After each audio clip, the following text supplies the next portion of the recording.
So hello, I'm Andrew, And Neil. and we're here to talk about one of our first Magic the Gathering games that we're playing today.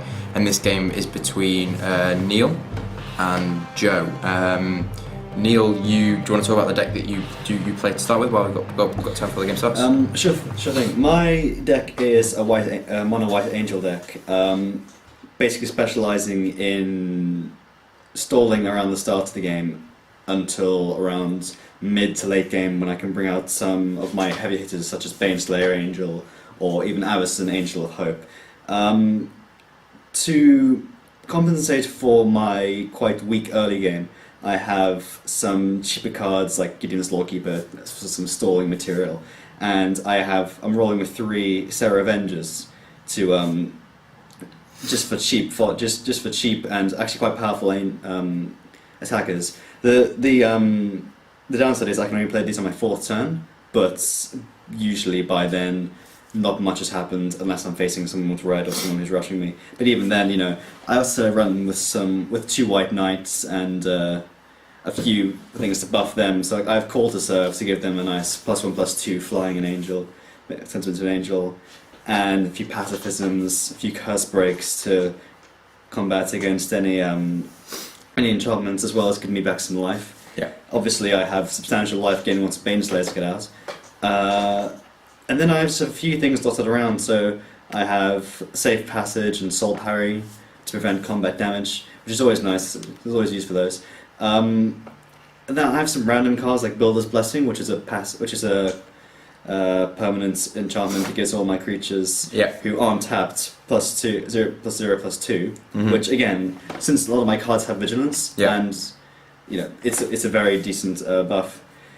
Speaking of vigilance, I also run with 4 bladed braces in my deck to give my angels, such as Baneslayer, that doesn't necessarily have vigilance. So it's quite a cheap equipment, and it gives them +1/+1, so really substantial +5, 5/5. And vigilance, which makes Baneslayer truly amazing. And on the off chance, and this has happened a lot, that Baneslayer does get taken out, I roll with some Defy Deaths, which in the case of it allows you to bring back a creature from your graveyards to the battlefield. It's quite an expensive card, but if it's an angel, you get to put 2/2/2 counters on them. Sorry, 2 +1/+1 counters. So that makes Baneslayer a 7/7, and if I then add a Bladed Braces, it's an 8/8 with lifelink and first strike and vigilance. It's insane. It's a pretty dangerous looking machine then. Yeah. So as we can see now, the game has started. Joe has led first, and he's played a Copper Mirror, which is a 2-mana artifact for green. Neil then followed up with an Angelic War, which is his 0/4 Defender and Flying. Another one of my stalling cards. Yeah, just as an early game stalling card. And now Joe, in his 3rd turn, has played a Master of Ethereum, which is a massive card in Joe's deck, which we'll talk about in a second. And then tap the Copper Mirror for the 1 green to get a Voltaic Key out. And the Voltaic Key is brilliant in Joe's artifact deck for allowing him to untap any target artifact. So it's really is quite a nice card in this deck. So Joe is off to quite a nice looking start here by the looks of things. I have to say, when I was playing against the Master of Ethereum, it really threw me how quickly that thing just snowballed. I mean, when I was first seeing it, I thought, okay, well, if I keep an eye on this thing, then I should be okay, because my deck has no creature removal at all. So I very much have to just make sure that my defenses can keep up with whatever he's coming at me with. So if we just explain quickly what the Master of Ethereum is if we, well, there it is. It is a 2 colourless and 1 blue mana, and it's an Artificer. So it counts as an artifact as well, even though you're using blue mana to play it. And what it does is its power and toughness are equal to the number of artifacts you control. So in Joe's artifact-only deck, that's ridiculously strong. So obviously it will always be a 1/1 because it itself is an artifact. But at the moment now you can see he's got 5 artifacts out in the field, making it a 5/5. The other thing that the Master of the Ethereum does, ridiculously, is it gives all other artifact creatures +1/+1. So not only does it rely on other artifacts to give it its power, it then also returns the favour to buff them as well. So now Joe, as you can see here, is swinging with the 5/5 Master of Ethereum already. This is only on his 4th turn, so he's already coming with the 5/5, and this is something that my deck is really bad about. if they're coming at me with such a powerful creature, and I've yet to set up anything at this point, I have one creature to stall. I have no real choice but to take the damage and hope that I can somehow bring it around. Yeah. So as we can see there, so Neil had no choice but to take the 5 damage. I didn't think it was worth me sacrificing my angelic wall that early on. I thought it's better me take the 5 damage and then just try and get it back out. Thankfully, this being my 4th turn, I happen to have 2 Sarah Avengers. So that's a fantastic move there, just in response to Ethereum, just to show Joe that he's not fully out of the game there. I think it's just to bring out the 2 Sarah Avengers there are absolutely, I think, are a really strong card. Do you want to mention a bit what they do and how they're useful? Yeah, as I mentioned earlier, there's only 2 white mana for 3/3 with flying and vigilance. The only catch being you can't play them on your 1st, 2nd, or 3rd turn. Yeah. So as I said, by the time on your 4th turn, you should be okay if you manage to stall like I did, and you can throw out 2 if you have them. I'm running with 4 in my deck, and they really are so effective. They are one of my favourite cards, and I'm really happy to have them. Yeah. So now Joe has tapped 4 mana to bring out Primal Clay. Yes, so Primal Clay. This is a really fantastic new M13 card, and this is really for 4 mana. You can either play it as a 3/3 artifact creature, a 2/2 artifact creature with flying, or 1/6 artifact wall creature with defender. So it's absolutely a phenomenal adaptive card in any situation. So Joe here has played that as the 2/2 flyer, but obviously that is then going to get buffed to the 3/3 flyer because of the Master of the Ethereum. So that just really gives him a nice standing point against the Sarah Avengers, just to sort of potentially trade with it. Especially since he has no defense against flying in this deck. Yeah. Well, now you can see Joe he's deciding what to do with his cranial plating, and he's really stuck what to do with it. So he wasn't sure. He has so the 2 options he has here is obviously the 2 creatures he's going to put on is either this Primal Clay, or he's going to put on his Master of Ethereum. If he puts on the Primal Clays, the Primal Clay, that will buff the Primal Clay into ability where it will take out most of the flyers, but because the cranial plating only buffs power, it will still leave it very vulnerable to being attacked and killed by an Avenger. So putting the power on that might not be that useful. But if we then again, if he puts on the Ethereum is going to become a ridiculously dangerous card. So we're really interested to see sort of what his options and how he sort of plays this out. At this point, I was quite hoping that he would put on the Primal Clay, because I could trade with it, and then not only is that cranial plating gone, but also the Primal Clay is gone. Yeah. Joe does have ways of getting back his artifacts, but as you can see, he put it on the Master of Ethereum. Yep. So now Joe's there swinging with the Master of the Ethereum at this point, and he's swinging now, and is it 14? 1, 2, 3, 4, 5, 6. So that makes that a 12/6. That's a 12/6 creature he's swinging with there, and you just took it on the wall to prevent the damage and leaving it tapped. Thankfully, I drew Seraph Sanctuary here, which is one of my favourite cards. It gives me colourless land, 1 mana, 1 health when I first play it on the field. And every time I summon an angel creature, I also get another mana. And this stacks. So if I have 2, here I play my Baneslayer. That's the big card. One of the big cards is straight out. This is just an absolute fantastic card, and I love it. So now it looks really quite interesting. We've got the Master of Ethereum out on Joe's side, being a massive creature that's going to keep getting better and better the more artifacts that Joe's going to get out. At the moment, it's a 12/6, which is ridiculously strong. But now Neil's set up quite nicely here with 3 angels of his own, and now Neil's just swung with both Sarah Avengers, and Joe looks like he's going to trade with the Primal Clay and take the 3. So now this may not have been a particularly smart move to take, but at this point I wanted to just try and get the Primal Clay out of the way. I was hoping that Joe wouldn't be able to get back his Primal Clay. Yeah. Because my mindset at the time was, let me get rid of that flyer. I don't think he has any other flyers in his deck, and then I can just fly over and hope that Baneslayer I can just outdo him as far as damage goes and my health gain goes. Yeah. And as I was saying with Seraph Sanctuary, it stacks. So if I have 2 Seraph Sanctuaries and I summon an angel, I get 2 health, or 3 or 4. The only other thing though, the only other flyer that is in Joe's deck that we can get up here is the Broodstar. This is if Joe had enough mana to get this out, I think he's still 1 mana short of getting the Broodstar out. Actually, no, he's got affinity for artifacts. So no, if Joe got the Broodstar out, it would be a really interesting game, because that is a really strong flying creature, and that would definitely be more than capable to deal with the Baneslayer and the likes. But here you can see Joe's instantly brought out the Skeleton Shard, and what that does is that for either 3 colours or 1 black mana, you tap it and you return target artifact card from your graveyard to your hand. So that's instantly got him his Primal Clay back. So we'll probably see that again next turn. Joe at the moment is looking a bit short on mana. He's only got 4 land out, but not to forget that he does have the 2 Myrs out. One there, the Copper Myr and the Leaden Myr. The Leaden Myr tapping for black mana and the Copper Myr tapping for green.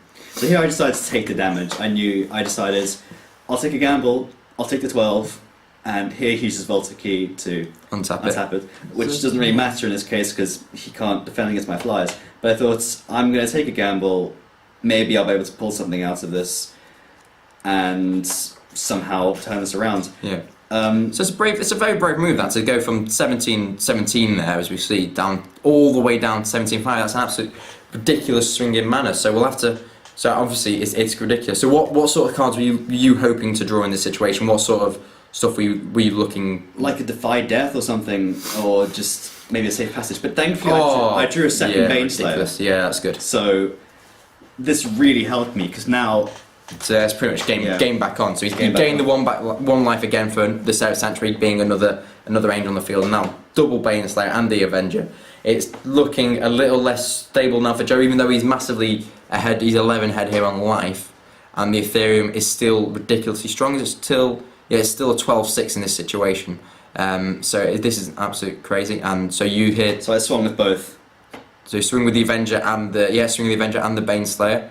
So Joe can't do anything about that. He's losing 8 and you're getting 5 because of the lifelink from the Baneslayer. So literally 9-11, that's a massive turnaround. Even though you lost 12. It was 12 damage last turn. You've instantly pulled it back in. The gamble did pay off. Yeah, I was hoping. At that point I was hoping for as I said, Defy Death to maybe bring back one of my Seraph Avengers, or in the case that I needed a Baneslayer. But pulling that second Baneslayer really turned it around. Yeah. And here's Joe's Primal Clay back into action. Thanks to 2/2 fly, so obviously the 3/3 fly because it's been buffed by the Ethereum.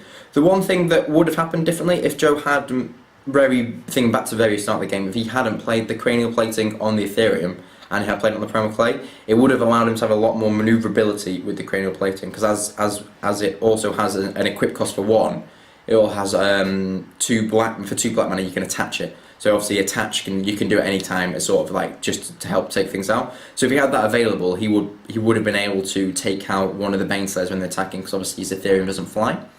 So that would have been quite an interesting situation. Because obviously if it had, because then he could have moved it around a little bit more, like moved it to the Primal Clay, and then when that died, he could have moved it over to the Ethereum while he was swinging and stuff. And then so it would have been a lot more interesting, and maybe he could have used his Myrs on the far side to attack with as well. That would have been really interesting. Especially with him having the Voltaic Key to help him untap stuff as well. No, exactly. At this point, I was feeling fairly confident like it turns around. I thought, as long as I have at least one thing to trade with, one creature for fodder, I could hopefully with these 2 Baneslayers at least do enough damage. And here's Joe. Sorry, just to interrupt. But here's Joe again attacking with the Master of Ethereum. This is a 14-7 now because of that Cranial Plating.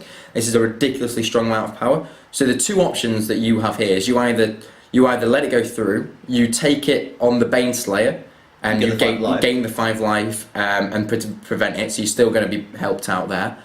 You take it on the Avenger, or you take it on both. You lose both your creatures, but you get rid of the Master of Ethereum, which would have been, and you still would have gained the 5 life. So that would have been a potential idea to do, but then obviously you're going to be weakened with your flyers. Exactly. So. I thought as long as I had 2 Baneslayers out, I could, because he only has 9 health at this point, and apart from the Primordial Clay, he has nothing really to defend this. So as long as I have 2 Baneslayers, I thought I'd be fine. So in this decision, I did decide to just trade off with the Seraph Avenger, as you'll soon see. So Neil's just told us what's about to happen. But as you know, the main reason why he handled this is the lack of trample, which if there was trample on Master of Ethereum, it would be ridiculously good. And Joe does have in his deck the Loxodon Warhammer.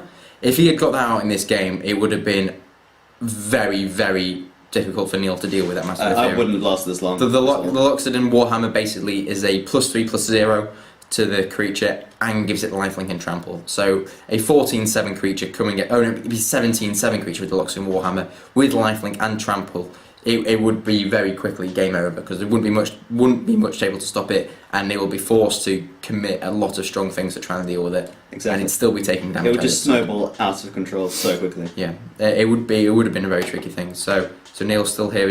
You are still contemplating this big decision to make. Yeah, I was thinking like, how would I be able to finish this as quickly as I could? Because I didn't want him to pull something and then for this potential. Yeah, as I said, I decided to lose the Sarah Avenger. Yeah, the weaker 3/3 and leaving you with the 5/5. So now. And here he is untapping so he taps out the mirror, taps out the voltaic key to untap the Master Ethereum. Again, it's a bit of a strange situation, a strange choice to do. It could have been more useful again later on if he needed it to untap some other artifacts. But I don't know. Joe just quite likes having his Master Ethereum on tap just on. But it's more an unnecessary move, you'd say. Just it's nice having it untapped, but. There obviously are benefits having it untapped, but there's nothing that you could basically do because none of the cards in your deck have haste. Exactly. So here you are instantly 4 mana, bringing out the Sarah Angel. Just again for more fodder and the life gain. I've never heard of a Sarah Angel be referred to as fodder before. Well, in this case, it was fodder. Yeah, so Sarah Angel, which is renowned being quite good. And here you're swinging with both Baneslayer Angels. Both Baneslayers. So this is 10 damage coming at him. So Joe has no choice but to take it on one of the prime. But at this point, he takes 5, and I gain 10, and you're still gaining 10. So it's 22-4. This is very much game over here. 2 Baneslayer Angels. The one thing Joe does have. So the one change choice Joe didn't. One thing Joe hasn't done there, which I thought he could have done instead, is he could have tapped out the Myr and the Skeleton Shard to get that Primal Clay back, or now. He would have got that back now. Yeah. If he'd done that now, rather than waste the mana this turn and do it, he could have done it at the end of your turn. Exactly. So that would have been a really good. So then he could have instantly played his Primal Clay, whereas now he's going to probably lose a bit more. He's going to be like short on 1 black mana. Exactly. Something I was anticipating him to do, but in the end he didn't.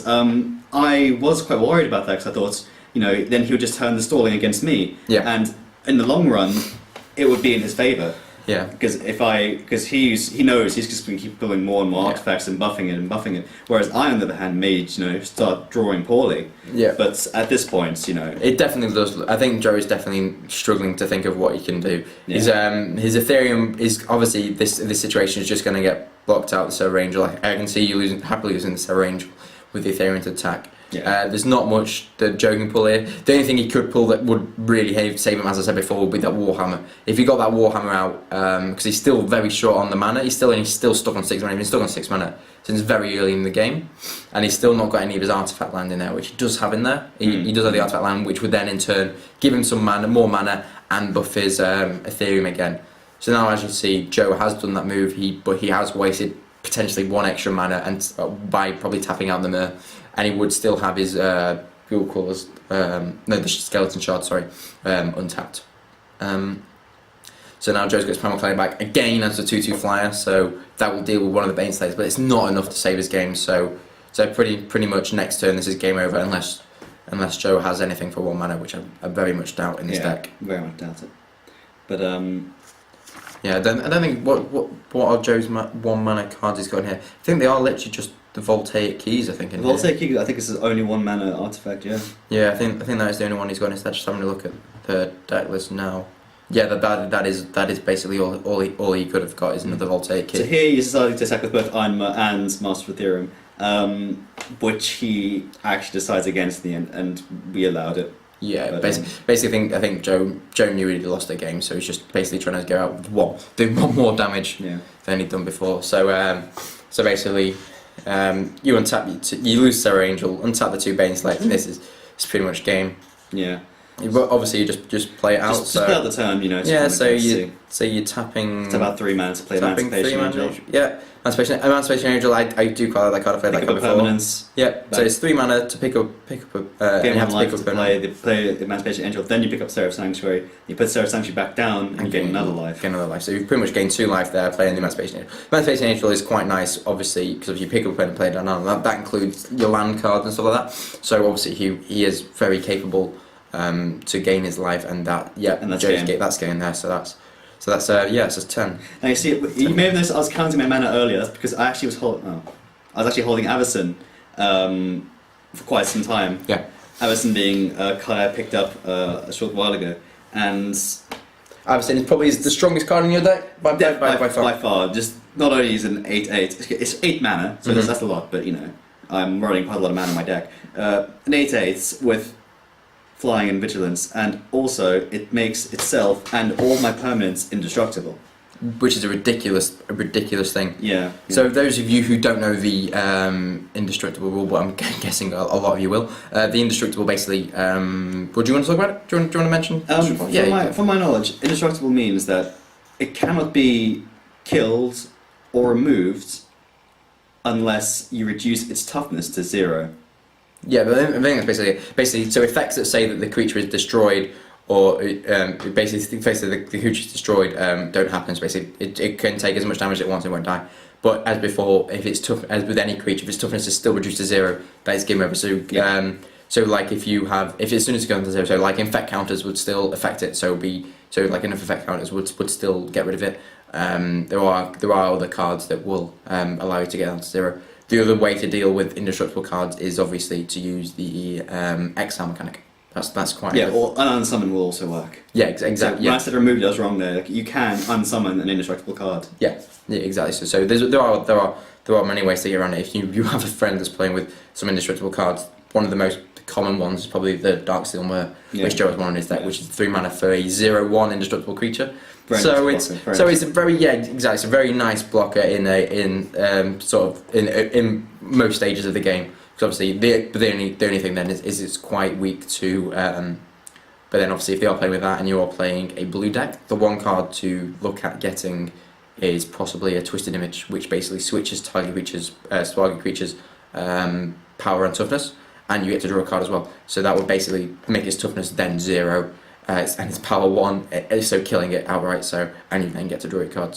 So it's just a nice blue card to get in there if you're playing against someone. Well, for example, if you're playing black, you could just play Dead Weight, which is a very cheap card. You know, straight off the bat, it's -1, exactly, and then that's gone. Yeah. You know? So there are definitely ways to get rid of indestructible creatures. They're not as powerful as the name suggests, but they are still. If you're new to the game, you may view it as like, wow, this is like the best tactic ever. You know, there are many ways to get rid of them, and it's not particularly complicated once you understand how the mechanic actually works in turn. Yeah. Okay. Well, I think we've the footage is finished here. We've run through some stuff. So yeah, basically, thanks for watching. I've been Andy. And I've been Neil. Excellent. And so obviously we'll try and do as many more of these as we can if you guys enjoy it. But basically, thanks for watching Warren Studios. Thank you. Take care. Yeah. See you in a bit.